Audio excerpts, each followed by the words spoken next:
નમસ્કાર. શાશ્વત સુવાર્તા વિશે વિચારીએ તો મનમાં શું આવે? શું એ કોઈ એક જ ક્ષણની ઘટના છે કે પછી એક લાંબી આખી યાત્રા છે?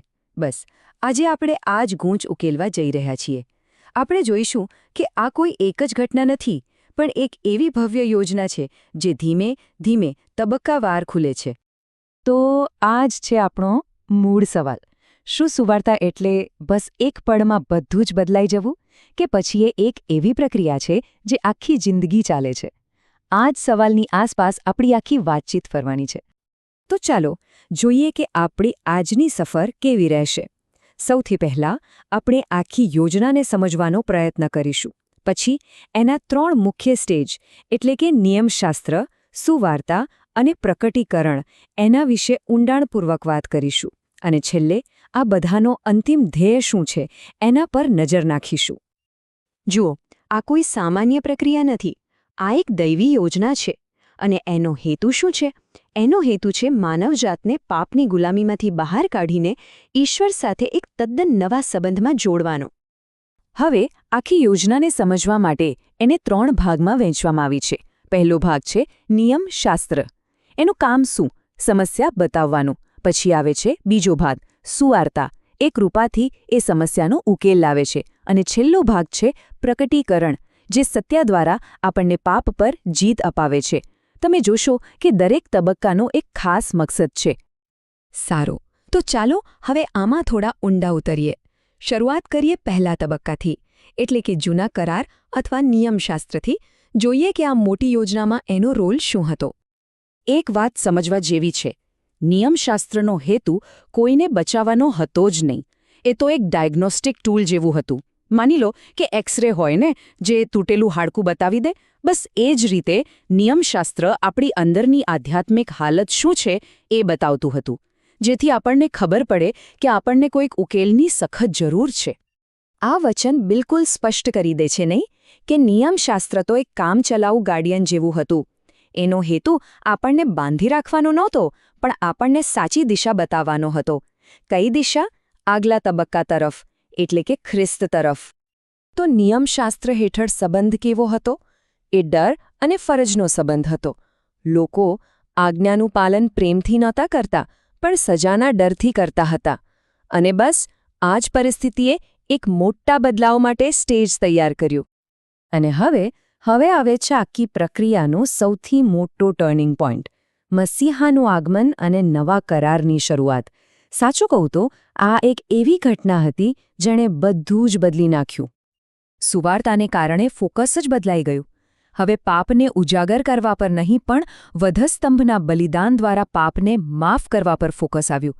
આ એક જબરજસ્ત મોટો બદલાવ હતો, જ્યાં ધ્યાન દોષ આપવા પરથી હટીને માફી આપવા પર આવ્યું.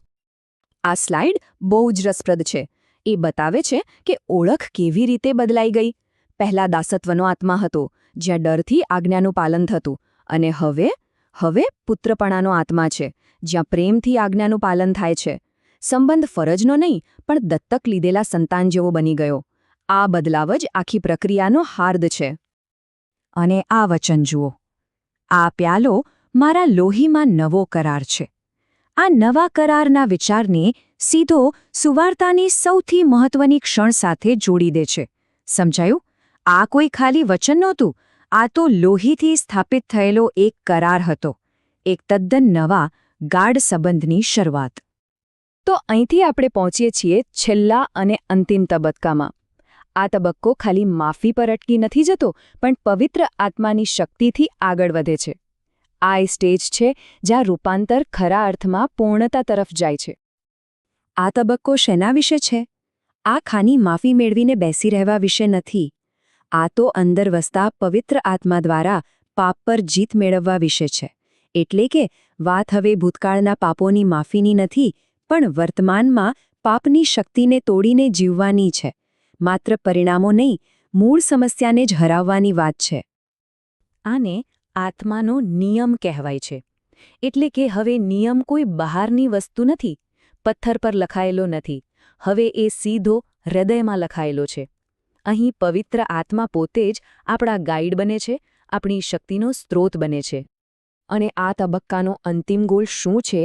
એ છે પહેલા આકાશ અને પહેલી પૃથ્વીમાંથી નવા આકાશ અને નવી પૃથ્વી તરફ જવાનું. મતલબ કે આ માત્ર કોઈ એક વ્યક્તિના બદલાવની વાત નથી. આ તો આખી સૃષ્ટિના, પૂરા બ્રહ્માંડના નવીનીકરણની વાત છે. તો ચાલો આખી સફરને એકવાર ફટાફટ રીકેપ કરી લઈએ. પહેલું, નિયમશાસ્ત્ર. એણે આપણી આધ્યાત્મિક સમસ્યા એટલે કે પાપ શું છે એ બતાવ્યું. બીજું, સુવાર્તા. એણે કૃપા દ્વારા એનો દૈવી ઉકેલ આપ્યો. અને ત્રીજું, પ્રકટીકરણ. એણે સત્ય દ્વારા આ આધ્યાત્મિક રૂપાંતરને પૂરું કર્યું. તમે જુઓ એક પછી એક કેવી રીતે દરેક તબક્કો બીજા માટે રસ્તો બનાવે છે. તો સૌથી મોટો સવાલ એ છે કે આ બધું આપણને ક્યાં લઈ જઈ રહ્યું છે? આ 3 તબક્કાની આખી પ્રક્રિયાનું અંતિમ ડેસ્ટિનેશન શું છે? આ મોટી યોજનાનો છેલ્લો ગોલ શું છે? આ શાશ્વત સુવાર્તાનો હેતુ 3 ગણો છે. પહેલો, એવા લોકો તૈયાર કરવા જે ઈશ્વરને પૂરા દિલથી, પૂરા આત્માથી અને પૂરા મનથી પ્રેમ કરે. બીજો, વિશ્વાસીઓને એટલા સંપૂર્ણ બનાવવા કે તેઓ ફરી પાપ જ ન કરે. અને ત્રીજો, ખુદ સૃષ્ટિને જ એની પૂર્ણતા સુધી પહોંચાડવી. તો વાત ખાલી વ્યક્તિગત બચાવની નથી, પણ સંપૂર્ણ પરિવર્તન અને નવી સૃષ્ટિની છે. તો અંતમાં એક સવાલ વિચારવા માટે છોડી જઈએ.